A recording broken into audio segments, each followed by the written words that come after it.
귀가 뚫릴 때까지 같이 들어보아요. 귀가 뚫리면 구독 부탁합니다. Adventures of Huckleberry Finn. Chapter 1.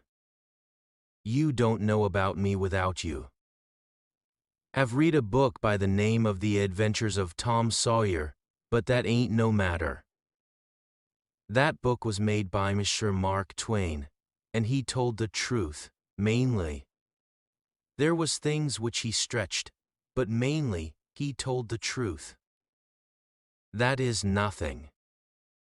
I never seen anybody but lied one time or another.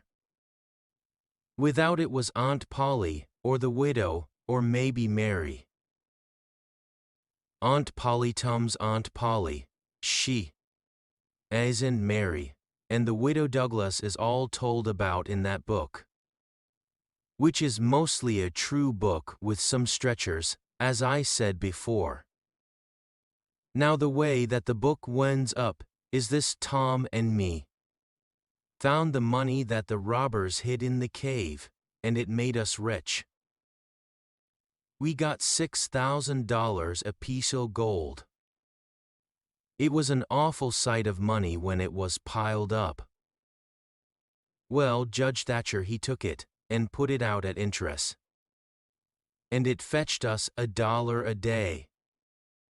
A piece all the year round, more than a body could tell what to do with. The widow Douglas she took me for her son, and allowed she would civilize me. But it was rough living in the house all the time. Considering how dismal, regular, and decent the widow was in all her ways, and so when I couldn't stand it no longer I lit out. I got into my old rags, and my sugar hogshead again, and was free and satisfied. But Tom Sawyer, he hunted me up, and said he was going to start a band of robbers. And I might join if I would go back to the widow, and be respectable. So I went back. The widow she cried over me, and called me a poor lost lamb, and she called me a lot of other names, too, but she never meant no harm by it. She put me in them new clothes again, and I couldn't do nothing but sweat, and feel all cramped up. Well then, the old thing commenced again. The widow rung a bell for supper, and you had to come to time. When you got to the table you couldn't go right to eating, but you had to wait for the widow to tuck down her head and grumble a little over the victuals. Though there weren't really anything the matter with them, that is, nothing, only everything was cooked by itself. In a barrel of odds and ends it is different. Things get mixed up, and the juice kind of swaps around, and the things go better. After supper she got out her book and learned me about Moses and the bulrushers. And I was in a sweat to find out all about him, but by and by she let it out that Moses had been dead a considerable long time, so then I didn't care no more about him, because I don't take no stock in dead people. Pretty soon I wanted to smoke, and asked the widow to let me. But she wouldn't. She said it was a mean practice and wasn't clean, and I must try to not do it any more. That is just the way with some people. They get down on a thing when they don't know nothing about it. Here she was a bothering about Moses, which was no kin to her, and no use to anybody, being gone, you see. Yet finding a power of fault with me for doing a thing that had some good in it. And she took snuff, too, of course. That was all right, because she done it herself. Her sister, Miss Watson, a tolerable slim old maid, with goggles on, had just come to live with her, and took a set at me now with a spelling book. She worked me middling hard for about an hour. And then the widow made her ease up. I couldn't stood it much longer. Then for an hour it was deadly dull, and I was fidgety. Miss Watson would say, "Don't put your feet up there, Huckleberry, and don't scrunch up like that. Huckleberry, sat up straight," and pretty soon she would say, "Don't gap and stretch like that, Huckleberry, why don't you try to behave?" Then she told me all about the bad place, and I said I wished I was there. She got mad then, but I didn't mean no harm. All I wanted was to go somewheres. All I wanted was a change, I warn't particular. She said it was wicked to say what I said. Said she wouldn't say it for the whole world, she was going to live so as to go to the good place. Well, I couldn't see no advantage in going where she was going. So I made up my mind I wouldn't try for it.